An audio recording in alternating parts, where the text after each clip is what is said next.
What's going on, everybody? Welcome into Full Draw Friday, number 59. Coming at you a little late this week, but that's all right. Still got some good stuff before we get into the weekend. As we get ever closer to the season, we got like 3 more weeks here in Illinois, and then it'll be opening day, and we'll be after them. I know Kentucky's opening up here really soon, maybe this weekend, and then Missouri opens on the 15th of this month, so some of you guys are going to be hunting 2-3 weeks before we are, but I'm just happy it's that time of the year. So like I said, on this one, I'm going to talk a little bit about some trail camera stuff. I think that'll be good. What to do with them this time of year, how to use that information, all that kind of stuff. Hopefully you guys went back and listened to the Thin Blue Line Outdoors podcast, their episode that we did with them on Wednesday. That was what I pulled our Monday episode from this week, so hopefully you went and listened to the full thing. I think it was a good conversation with Cody over there. If you haven't, go check that out and then come back and listen to this one. But if you have, let's get into it.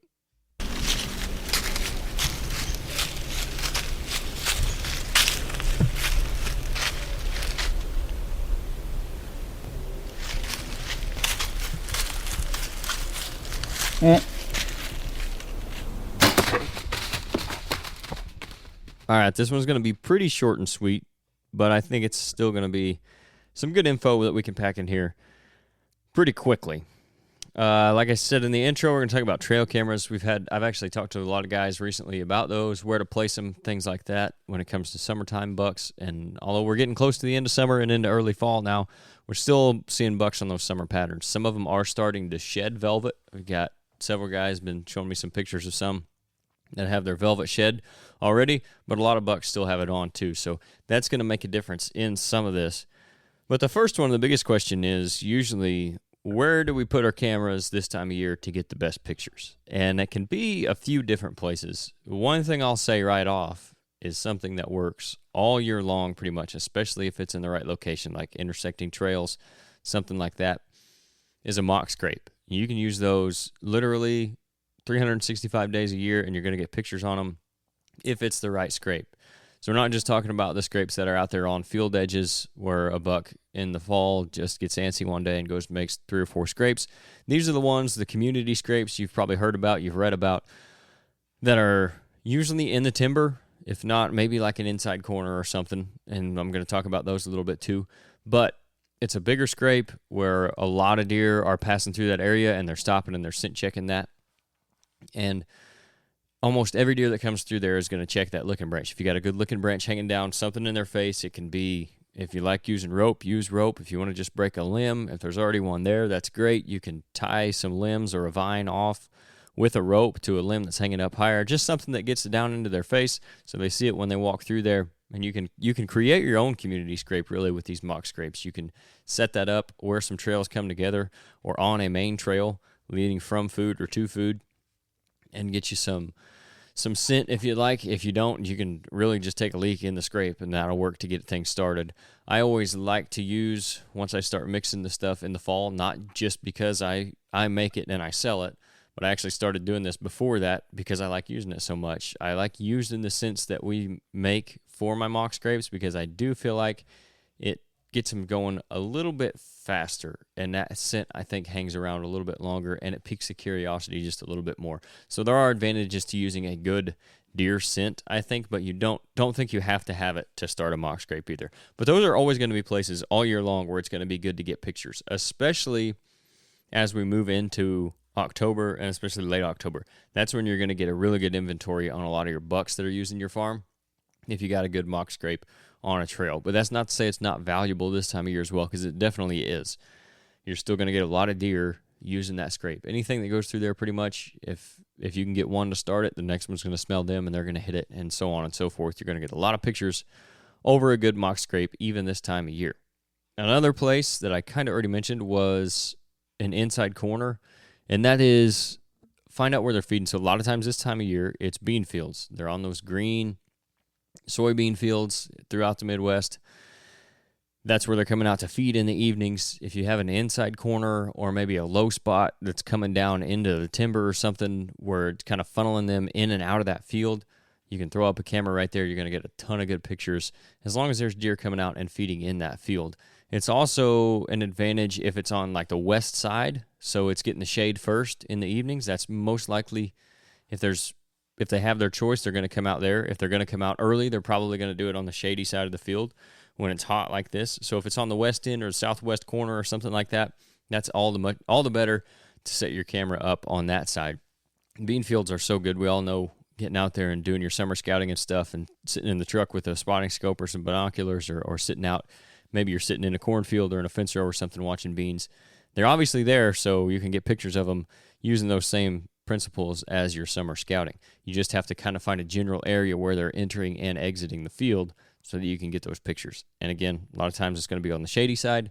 If it's a low spot that kind of rolls down into the timber, or those inside corners are always great. And that's just the corner where the timber comes together on the backside of that field or something.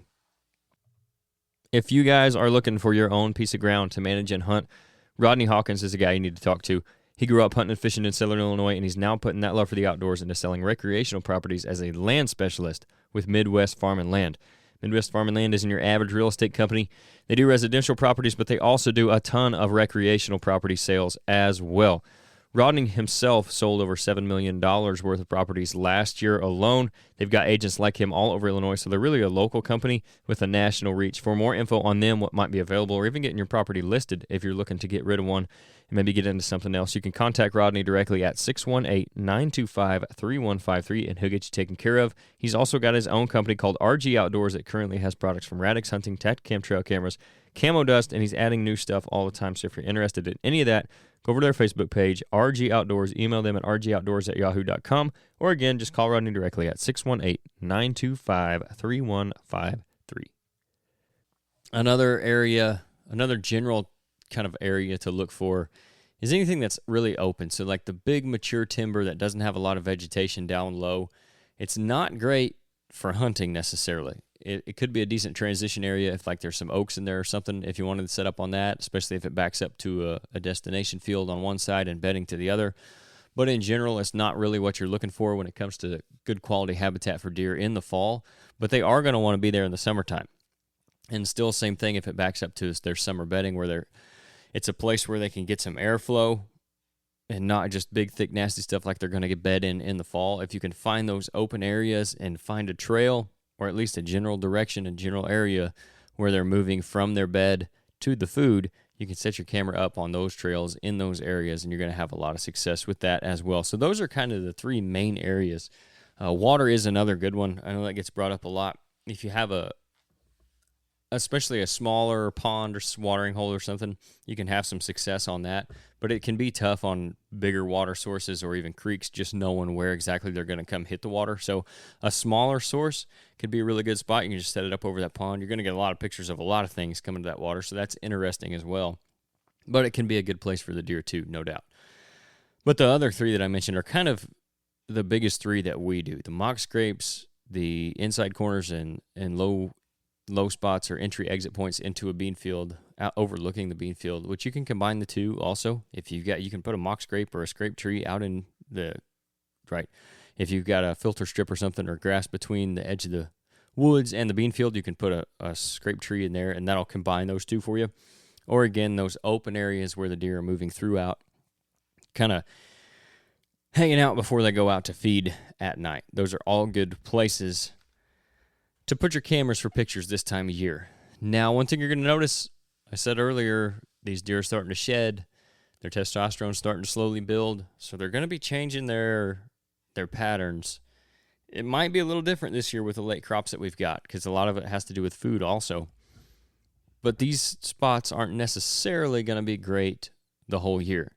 The entry and exit points into the field might be good as long as the beans are still green. Once they turn yellow, they're probably going to go cold. Those big open areas, again, unless it just sets up perfect between a destination field and a bedding area, those are probably going to go cold on your cameras too. So pay attention when your cameras, you start getting fewer and fewer pictures, then maybe it's time to go in there and move them around a little bit. There are some cameras I will go set up not expecting to get pictures this time of year just so I don't have to go in and move them already.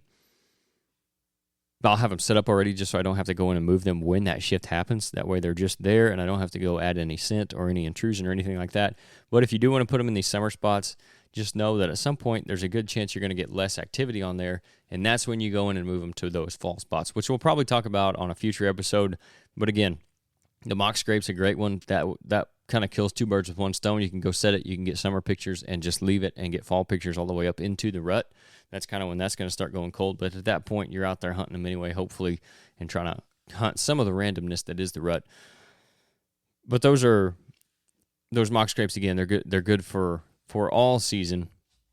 But when that shift does happen, other places you're going to look at the thicker bedding, trails leading into that, trails leading out of that. Green food sources, once the beans start to turn yellow, those are going to be places where you can put those cameras. So your food plots, clover fields, brassica plots, maybe it's a wheat field, something like that. Those are all places where you can shift those. But like I said, I might dive deeper into the fall trail camera strategies sometime in the future. A big question around running trail cameras throughout the summer, and it's one reason that I don't necessarily do it. I just put some of mine up here about a week ago. It's one reason I don't do it a lot throughout the summer is knowing whether or not the info you're getting right now is useful when it comes to the hunting season. And I think the right answer to that is probably yes or no. Yeah, or yes and no. Somewhere in between, right? Like it's not dead set one or the other. Probably falls somewhere in the middle. So if your goal is to just see what bucks are out there, then it's great information. You can get some really good pictures of a lot of deer this time of year. If your goal is to find out what deer you're going to be able to hunt in that location for the fall, probably not the best time to get that information just because that shift is going to happen at some point. Those same bucks might not be there. That's the way it is on a lot of the properties that I hunt. The bucks that I'm hunting in the fall are not necessarily there in the summer. Maybe one of them, if I'm lucky, two of them, but most of the time I just don't see the same bucks in the fall that are there in the summer. It's not their same patterns, not their same core area when that shift does come. So another, if you're just looking to get pictures, I mean, because that's half the fun of running trail cameras is just seeing the pictures and stuff. So is it useful for that? Absolutely. Just like I said, if you're just wanting to know what bucks are maybe around at some point, then yeah, it can be useful. If you're just wanting pictures, then yeah, great, it's useful. If you're in an area where you do have some good summer habitat close to some fall habitat where their core area might not shift that much, then definitely it could be useful to get that info right now. You're going to know that based on your experience hunting those properties. And if this is your first year running cameras, then you're going to find that outcome this fall and next year, whether or not the information you're getting right now is all that useful. Another situation may be where you get a picture of a buck in the summer, you never see him again until the rut. Maybe especially like second week of November, somewhere in there. You will see sometimes bucks will go back to their summer area if they know their doe's there on these excursions that they make during the rut, going and checking, looking for new doe. So it might be a situation where you get some pictures of a deer in the summer, you don't see him all October, you don't see him part of November, and then he just shows up. And if that happens, if you get a random buck that shows up in November and you were running cameras in the summer, go back and check him. You might have a picture of him from Velvet back when he was spending his time on that property through June, July, August, something like that. So is it useful? Sometimes yes, sometimes no. I mean, it just depends on what your goals are and, again, what your setup is like. So, again, I do think it's still good to run them, though, because it kind of keeps you interested. You can, if you're getting pictures of good bucks, you're going to get excited about getting out there and hunting, whether or not you're going to be hunting those bucks. And, again, half the fun of running cameras is getting pictures. I think that's one thing that I enjoy as much as getting out to hunt. Maybe not as much as getting out to hunt. Definitely not as much as shooting the buck. But one thing is really enjoyable for me is getting those updates, especially now with the cell cameras, or even just going and pulling a card, the anticipation of seeing what you got on it, and going through those pictures and being able to see bucks, see if you got them from the year prior, see if you've got them, if they're new bucks showing up, you can pick names for them, all that kind of stuff is really fun about running trail cameras. And another reason it might be good to do is just to get inventory for next year. Some of these bucks, their patterns will change as they get older. So if he's 4.5 summer in one place and he's going another place in the fall, as he gets 5.5, 6.5, he might wait 2 weeks longer to move to that fall shift. Now, if you were getting pictures of him when he was 2 and 3 at, September 15th, 16th, somewhere in there, now he's killable for the first week of October. So it can be valuable for that too. But just keep all that stuff in mind, guys, when you're going to set up your trail cameras right now, or if you already have them up. If they've already gone cold, maybe look at moving them. If you're getting pictures, just take it with a grain of salt for what it's worth based on what you know about your property, what you know about your deer herd, and all that stuff. But hopefully that helps answer some questions I've talked to several guys just kind of wondering about where we get our best pictures, and hopefully that answers that. So thanks, guys, for tuning in. Make sure you tune in for Monday's episode. I think it's our biggest guest that we've had yet. We had a great conversation with him, some interesting conversation that I did not expect as well. I think it was really good. I think you guys are really going to enjoy it. So stay tuned for that. But again, thanks for listening, and we will catch you on the next one.